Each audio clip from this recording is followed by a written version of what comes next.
নমস্কাৰ মৰমৰ ছাত্ৰ ছাত্ৰীসকল আজি তোমালোকৰ গণিত পাঠ্যপুথিখনৰ অনুশীলনী 1B পাঠ্যৰ যিকেইটা অংক দিয়া আছে সেই অংককেইটা এই ভিডিঅ'টোৰ জৰিয়তে আলোচনা কৰিম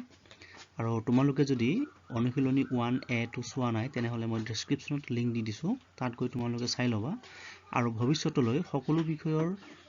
প্ৰশ্ন উত্তৰ পাবৰ কাৰণে চেনেলটো সাবস্ক্ৰাইব কৰিবা আৰু লগতে থকা ঘণ্টাৰ বুটামটো টিপি দিবা তেন্তে আহা আমি দেৰি নকৰি ভিডিঅ'টো আৰম্ভ কৰো আমাৰ প্ৰথমতে দিয়া আছে খালি ঠাই পূৰণ কৰা আমাৰ এক নম্বৰ দিছে যে 33 পূৰণ ডেশ সমান 0 অৰ্থাৎ 33 ৰ সৈতে কি সংখ্যা পূৰণ কৰিলে 0 হ'ব তে আমি পাই আছিলো 0 ধৰ্ম যে 0ক যিকোনো সংখ্যাৰ সৈতে পূৰণ কৰিলে কি পোৱা যায় 0ই পোৱা যায় গতিকে আমাৰ উত্তৰটো কি হ'ব 0 হ'ব ঠিক হেইদৰে 2 নম্বৰ দিয়া আছে ডেশ পূৰণ 20 সমান 0 অৰ্থাৎ 20 ৰ লগত কি সংখ্যা পূৰণ কৰিলে আমি 0 পাম তে ইয়াৰো উত্তৰটো কি হ'ব 0ই হ'ব তাৰ পিছত দিয়া আছে কি ডেশ হৰণ 1 সমান 0 অৰ্থাৎ 1 ৰে কি সংখ্যা হৰণ কৰিলে আমি 0 পাম তে আমাৰ উত্তৰটো হ'ব 0 আমি যদি 1 ৰে 0 হৰণ কৰো তেতিয়া হলে আমি কি পাম 0 পাম তাৰ পিছত দিয়া আছিল যে 12 পূৰণ ব্ৰেকেটত দিয়া আছে 5 + 4 সমান ডেশ পূৰণ 5 + ডেশ পূৰণ 4 অৰ্থাৎ ইয়াত কি কৈছে আমাক যে 12 পূৰণ 5 + 4 অৰ্থাৎ কি বুজাইছে যে 12 টো 5 ৰ লগতো পূৰণ হৈ আছে আৰু 4 ৰ লগতো ই পূৰণ হৈ আছে মানে ই দুয়োটা সংখ্যাৰ লগত পূৰণ হৈ আছে 5 আৰু 4 ৰ লগত তে এইটো পূৰণৰ বিতৰণ বিধি মতে হ'ব গতিকে সেই কাৰণে কি হ'ব 12 পূৰণ 5 + 12 পূৰণ 4 ঠিক আছে তাৰ পিছত দিয়া আছে কি 2 + ব্ৰেকেটত দিয়া আছে 3 + 5 সমান 2 + ডেশ + 5 অৰ্থাৎ এইটো ক্ৰম বিনিময় বিধি মতে হ'ব ইয়াতে মন কৰিবা ইয়াত 3 + 5 দিয়া আছে অৰ্থাৎ 3 আৰু 5 যোগ কৰিলে কিমান হ'ব 8 ঠিক হেইদৰে 8 + 2 সমান কিমান পাম 10 পাম গতিকে আমাৰ এইফালে কিমান কি ওলাব লাগিব 10 ওলাব লাগিব গতিকে ইয়াত কি হ'ব ক্ৰম বিনিময় হলে এই 3 টো কি হ'ব ইয়াত আহি যাব অৰ্থাৎ এই 2 টো ইয়াত দিয়াই আছে আৰু 5 টো এইফালে দিয়া আছে গতিকে বাকি থাকিল কি 3 টো গতিকে 3 টো হ'ব কি আমাৰ এনসাৰ ঠিক আছে ইয়াত কি কৰা হৈছে যে স্থান সলনি কৰি লিখা হৈছে সেই কাৰণে এটো কি হয় ক্ৰম বিনিময় বিধি ঠিক আছে আমি তাৰ পিছৰ প্ৰশ্নটোত আহিছো আমাৰ তাৰ পিছৰ প্ৰশ্নটোত দিয়া আছে কি 40 হৰণ 1 সমান কিমান অৰ্থাৎ 1 ৰে 40 ক হৰণ কৰিলে আমি কিমান পাম 40 পাম তাৰ পিছত দিয়া আছে কি ডেশ হৰণ 1 অৰ্থাৎ 1 ৰে কি সংখ্যা হৰণ কৰিলে আমি 20 পাম গতিকে আমি যদি 1 ৰে 20 ক হৰণ কৰো তেতিয়া হলে আমি কি পাম 20 পাম তে আমাৰ এনসাৰটো হ'ব 20 ঠিক আছে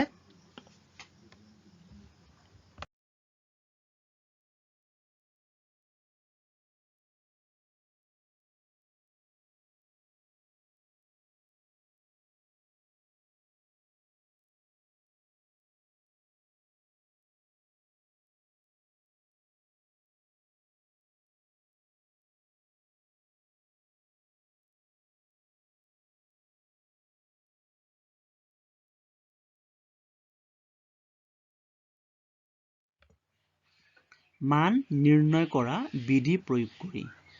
ঠিক আছে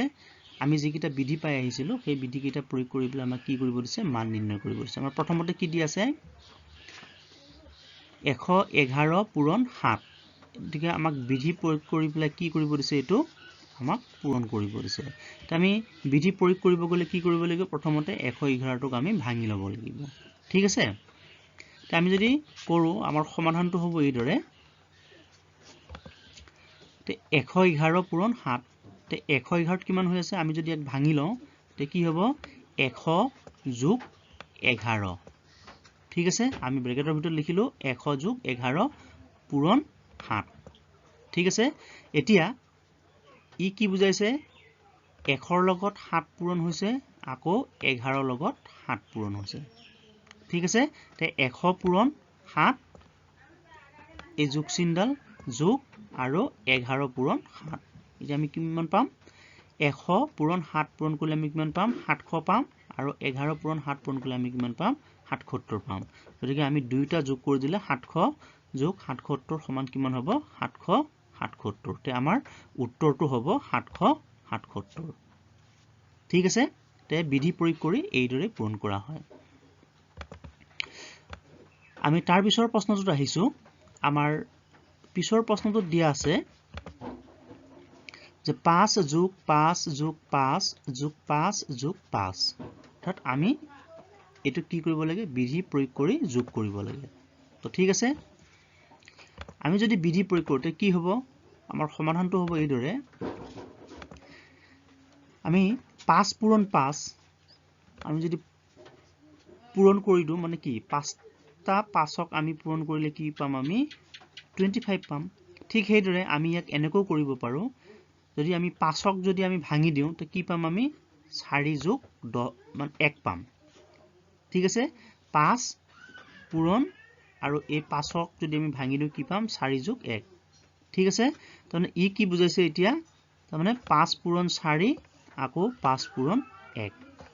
তো ঠিক আছে তে 5 পূৰণ 4 তাৰ পিছত 5 পূৰণ 1 ঠিক আছে 5 4 গুণ কিমান পালো 20 যোগ 5 গুণে 5 যোগ কৰি দিলে আমি কিমান পাম 20 5 25 তে আমাৰ উত্তৰটো হ'ব কি 25 ঠিক আছে আমি তাৰ পিছৰ প্ৰশ্নটোত আহিছো আমাৰ পিছৰ প্ৰশ্নটোত দিয়া আছে 50 পূৰণ 101 ঠিক আছে তে আমি এইটুকু আগৰ নিচিনাকৈ আমি ভাঙি কৰিম তে আমাৰ 50 পূৰণ 101 গতিকে আমি কি কৰিব লাগিব 101 টোক আমি ভাঙি ল'ব লাগিব তো ঠিক আছে আমাৰ সমাধান কৰিলে এনেকৈ হ'ব তাত আমি যদি 101ক ভাঙো তেতিয়া হলে কি হ'ব 100 যোগ 1 এতিয়া কি হ'ব 50 মানে এই 50 পূৰণ 100 আকৌ 50 পূৰণ 1 তো ঠিক আছে 50 পূৰণ 100 এই যোগ চিন আছিল ইয়াত তে যোগ তাৰপিছত কি হ'ব 50 পূৰণ 1 আমি যোগ কৰি দিলে পূৰণ কৰিলে কি পাম এতিয়া 50 পূৰণ 100 আমি কি পাম 5000 পাম আমি ইয়াত শূন্য কেইটা আছে তিনিটা শূন্য আছে আৰু 5 গুণে 5 তো গতিকে 5000 হ'ল আৰু ইয়াত কি হ'ব 5 গুণে 5 আৰু এটা শূন্য কিমান পালো 50 গতিকে আমাৰ উত্তৰটো কি হ'ব 5000 যোগ 50 সমান 5050 ঠিক আছে আমি তাৰ পিছৰ প্ৰশ্নটোত আহিছো আমাৰ তাৰ পিছৰ প্ৰশ্নটোত দিয়া আছে 4 পূৰণ 5 যোগ 9 ঠিক আছে তেউজিকে এইটো একেবাৰে সহজ তে আমি ইয়াক কৰিলে হ'ব এনেদৰে হ'ব অৰ্থাৎ 4 পূৰণ 5 যোগ 9 অৰ্থাৎ 4 টো 5 ৰ লগতো পূৰণ হৈ আছে আৰু 9 ৰ লগতো পূৰণ হৈ আছে গতিকে 4 পূৰণ 5 যোগ 4 পূৰণ 9 আমি পূৰণ কৰিলে কিমান পাম 5 4 5 গুণ 20 আৰু 4 9 গুণ 36 20 আৰু 37 যোগ কৰিলে কিমান পাম 56 গতিকে আমাৰ এনসাৰ হ'ব কি 56 ঠিক আছে আমি তাৰ পিছৰ প্ৰশ্নটোত আহিছো আমাৰ পিছৰ প্ৰশ্নটোত দিয়া আছে 7 যোগ 5 পূৰণ 4 ঠিক আছে তে ওপৰটোৰ লগত একেই ইয়াত কি কৰি দিয়া আছে প্ৰথম ব্ৰেকেটত দিয়া আছে আৰু তাৰ পিছত পূৰণ 4 দিয়া আছে গতিকে ঠিক একেদৰেই হ'ব তে এইটোক যদি আমি কৰো ঠিক আগৰটোৰ দৰে আমি কৰিব লাগিব অৰ্থাৎ 7 ৰ লগত 4 পূৰণ হ'ব আৰু 5 ৰ লগত 4 পূৰণ হ'ব গতিকে 7 পূৰণ 4 আৰু 5 পূৰণ 4 গতিকে 7 4 গুণ কিমান পালো 28 পালো আৰু 5 4 গুণ কিমান পালো 20 গতিকে 28 আৰু 20 যোগ কৰিলে কিমান পাম 48 গতিকে আমাৰ এনসাৰটো হ'ব কি 48 ঠিক আছে আমি তাৰ পিছৰ প্ৰশ্নটোত আহিছো আমাৰ তাৰ পিছৰ প্ৰশ্নটোত দিয়া আছে 8 পূৰণ 15 যোগ 7 পূৰণ 15 এইটো একেবাৰে সহজ ইয়াক কৰিলে আমি এনেকৈ পাম তে 8 পূৰণ 15 আমি পূৰণ কৰিলে কিমান পাম 120 তাৰপিছত যোগ 7 পূৰণ 15 আমি কিমান পাম 105 গতিকে আমি যদি 120 আৰু 125 যোগ কৰিলে কিমান পাম 225 গতিকে আমাৰ উত্তৰটো হ'ব 225 ঠিক আছে আমি তাৰ পিছৰ প্ৰশ্নটো দেখিছো আমাৰ তাৰ পিছত কি কৈছে যে খালি ঠাই পূৰণ কৰা ঠিক আছে আমাৰ প্ৰথমত দিয়া আছে কি 64 32 16 তে ইয়াতে মন কৰিবা 64 তাৰ পিছত দিয়া আছে কি 32 আৰু তাৰ পিছত দিয়া আছে 16 আমি অকনমান যদি মন কৰো তে আমি গম পাম যে 64 ৰ হাফ মানে 64 ৰ আধা কিমান 32 ঠিক আছে তাৰ পিছত 32 ৰ আধা কিমান 16 ঠিক আছে তাৰ মানে কি কৰিছে প্ৰতিটো সংখ্যাৰ পৰা কি কৰিছে আধা বাদ দি প্লাই সংখ্যা যেটো সংখ্যা পোৱা যায় সেই সংখ্যাটোকে ইয়াত লিখি অহা হৈছে ঠিক আছে তে এতিয়া আমি কি পাম 64 ৰ আধা হৈছে 32 32 ৰ আধা হৈছে 16 16 ৰ আধা কিমান পাম আমি 8 পাম ঠিক সেইদৰে 8 ৰ আধা আমি কিমান পাম 4 পাম ঠিক সেইদৰে 4 ৰ আধা আমি কিমান পাম 2 পাম ঠিক সেইদৰে 2 ৰ আধা আমি কিমান পাম 1 পাম গতিকে আমাৰ উত্তৰটো হ'ব কি 8 4 2 1 ঠিক আছে আমি পিছৰ প্ৰশ্নটোত আহিছো আমাৰ পিছৰ প্ৰশ্নটোত দিয়া আছে 32124 পূৰণ 9999 সমান 32124 পূৰণ ডেছ বিয়োগ ডেছ এতিয়া আমাক ইয়াত কি দিয়া আছিলে তে 32124 তে আমাক এইফালেও কি দিয়া আছে 32124 তে বাকি থাকিল কি 9999 আচ্ছা আমি যদি ইয়াক ভাঙি দিও আচ্ছা 9999 টুক যদি আমি বেলেগ ধৰণে লিখো তাৰ মানে আমি ইয়াক এনেকৈও লিখিব পাৰিম কেনেকৈ লিখিম আমি যদি ইয়াত 10000 দি দিও ঠিক আছে বিয়োগ আমি যদি ইয়াত কি দিও 1 দিও তে ইয়াৰ মানটো এতিয়া সমান হৈ গল নাই অৰ্থাৎ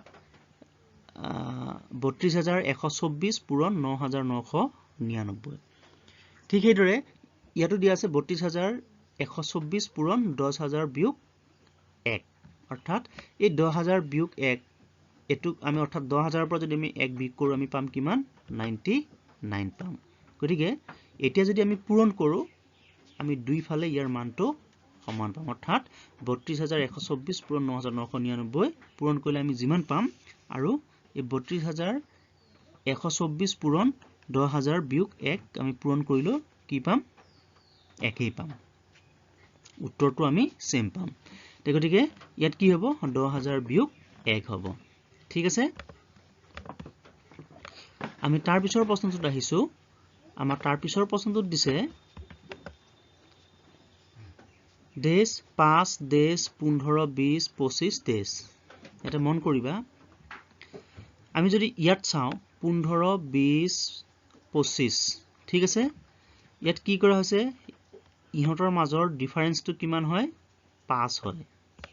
ঠিক আছে তাৰ মানে 15 লগত 5 যোগ কৰিলে কিমান পাম 20 20 ৰ লগত 5 যোগ কৰিলে কিমান পাম 25 ঠিক আছে গতিকে আমি 5 যোগ কৰিব লাগিব প্ৰতিটো সংখ্যাৰ লগত আমি কি যোগ কৰিব লাগিব 5 যোগ কৰিব লাগিব গতিকে ঠিক আছে তে আমি ইয়াত কি লিখিব লাগিব আমি ইয়াত কি সংখ্যা দিলে আৰু তাৰ লগত 5 যোগ কৰিলে আমি 5 পাম তে আমি যদি ইয়াত 0 দিও তে 0 ৰ লগত 5 যোগ কৰিলে কি পাম 5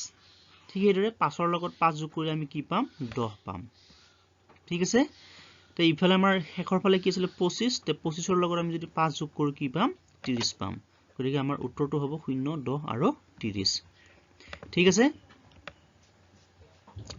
আমি পিছৰ প্ৰশ্নটোত আহিছো পিছৰ প্ৰশ্নটোত দিয়া আছে 101 201 ডেছ 401 ডেছ ঠিক আছে তে 101 201 আমি নিশ্চয় ধৰিবই পাৰিছো 1 ৰ লগত 1 যোগ কৰিছে আকৌ 2 ৰ লগত 1 যোগ কৰিছে আকৌ ইয়াত কি আছে 401 মানে মাজত কি হ'ব 301 হ'ব ঠিক সেইদৰে 401 ৰ পিছত কি আহিব 501 তে আমাৰ উত্তৰটো হ'ব 301 আৰু 501 আমি তাৰ পিছত আহিছো তাৰ পিছত কৈছে যে 1 ৰ দুটা ধৰ্ম লিখা তে আমি পাঠ্যপুথিখনত পাই আহিছিলো তে আমাৰ উত্তৰটো হ'ব এনেকুৱা ধৰণে যে যিকোনো সংখ্যাৰ লগত 1 যোগ কৰিলে পিছৰ সংখ্যাটো পোৱা যাব অৰ্থাৎ আমি যদি এটা সংখ্যা ধৰি লোৱা 2 ঠিক আছে আমি যদি 2 লগত কি যোগ কৰো 1 যোগ কৰো তে আমি 1 যোগ কৰিলে পাম কিমান 3 পাম ঠিক আছে অৰ্থাৎ এই 2 ৰ পিছৰ সংখ্যাটো কি 3 তে সেই কাৰণে একৰ ধৰ্ম হৈছে এটো যে আমি যিকোনো সংখ্যাৰ লগত যদি আমি 1 টো যোগ কৰিলো তেতিয়া হলে আমি তাৰ পিছৰ সংখ্যাটো পাম ঠিক হেতু যদি আমি যদি 4 ৰ লগত 1 যোগ কৰো তে কি পাম 5 পাম যে 5 ৰ লগত 1 যোগ কৰিলে কি পাম 6 পাম ঠিক আছে তাৰ পিছত হৈছে যিকোনো সংখ্যাৰে 1 পূৰণ কৰিলে সেই সংখ্যাটোৱে পোৱা যায় অৰ্থাৎ আমি যদি কোনোবাটা সংখ্যাৰ লগত 1 পূৰণ কৰো তেতিয়া হলে আমি কি পাম সেই সংখ্যাটোকে পাম সেই সংখ্যাটো মানে ধৰি লোৱা 1 পূৰণ 5 ঠিক আছে তে আমি 1 পূৰণ 5 কিমান পাম উত্তৰটো আমি 5 পাম অৰ্থাৎ আমি যেতিয়া একক 5 ৰ লগত পূৰণ মানে 5ক যদি আমি 1 ৰ লগত পূৰণ কৰো আমি উত্তৰটো কি পাম 5 পাম ঠিক হেতুৰে 6ক যদি আমি 1 ৰ লগত পূৰণ কৰো কি পাম 6 পাম তো ঠিক আছে এই দুটা হৈছে একৰ ধৰ্ম আমি তাৰ পিছত আহিছো আমাৰ তাৰ পিছৰ প্ৰশ্নটোত দিয়া আছে শূন্যৰ দুটা ধৰ্ম লিখা তে শূন্যৰ দুটা ধৰ্ম কি হ'ব যে যিকোনো সংখ্যাৰ লগত শূন্য যোগ কৰিলে সেই সংখ্যাটোৱে পোৱা যায় অৰ্থাৎ আমি যিটো সংখ্যাৰ লগত শূন্য যোগ কৰিম আমি সেই সংখ্যাটোকে পাম ধৰি লোৱা যদি আমি 2 তে 2 লগত যদি আমি শূন্য যোগ কৰো তে আমি কি পাম 2 পাম ঠিক আছে ঠিক এটা যদি আমি 3 লগত শূন্য যোগ কৰো তে আমি কি পাম 3 পাম গতিকে এটো হৈছে এটা শূন্য ধৰ্ম যে যিকোনো সংখ্যাৰ লগত শূন্য যোগ কৰিলে সেই সংখ্যাটোৱে পোৱা যায় ঠিক আছে তাৰ পিছত যিকোনো সংখ্যাৰে শূন্যক পূৰণ কৰিলে শূন্য পোৱা যায় ঠিক আছে পূৰণৰ ক্ষেত্ৰত যদি আমি 2 পূৰণ 0 আমি যদি ইয়াক কি কৰো পূৰণ কৰো তেনেহলে আমি কি পাম 0 পাম ঠিক আছে যোগৰ ক্ষেত্ৰতো বেলেগ হয় আৰু পূৰণৰ ক্ষেত্ৰতো বেলেগ হয় এটা যদি আমি 2 যোগ 0 তেতিয়াহলে আমি কি পালো হয় 2 পালো হয় এটা আমি ধৰ্ম অনুসৰি পাই আছিলো যে যিকোনো সংখ্যাৰ লগত 0 যোগ কৰিলে সেই সংখ্যাটোৱে পোৱা যায় আৰু পূৰণ কৰিলে কি হ'ব আমি 0 পাম ঠিক আছে আমি তাৰ পিছত আহিছো তাৰ পিছত দিয়া আছে স্বাভাৱিক সংখ্যা কাক বোলে আমি পাই আহিছিলো যে গণনা কৰিবলৈ যিবোৰ সংখ্যা ব্যৱহাৰ কৰা হয় সেইবোৰকে কি বুলি কোৱা হয় স্বাভাৱিক সংখ্যা বোলা হয় যেনে 1 2 3 4 5 6 ... ঠিক আছে আমি গণনা কৰিবৰ নিমিত্তে যিবোৰ সংখ্যা ব্যৱহাৰ কৰো সেইবোৰে হৈছে স্বাভাৱিক সংখ্যা ঠিক আছে তাৰ পিছত দিয়া আছে কি পূৰ্ণ সংখ্যা কাক বোলে তোমাৰ উত্তৰটো হ'ব যে শূন্য আৰু স্বাভাৱিক সংখ্যাক একেলগে কি বোলা হয় পূৰ্ণ সংখ্যা বোলা হয় অৰ্থাৎ 0 1 2 3 4 যিমান পাম এই গোটেইবোৰে হৈছে কি পূৰ্ণ সংখ্যা তো ঠিক আছে ছাত্ৰ ছাত্ৰীসকল আশা ৰাখিছো ভিডিওটোৰ পৰা তোমালোক উপকৃত হ'বা যদি ভিডিওটো ভাল লাগে তেনেহলে লাইক কৰিবা তে আজিলৈ ইমানেই ধন্যবাদ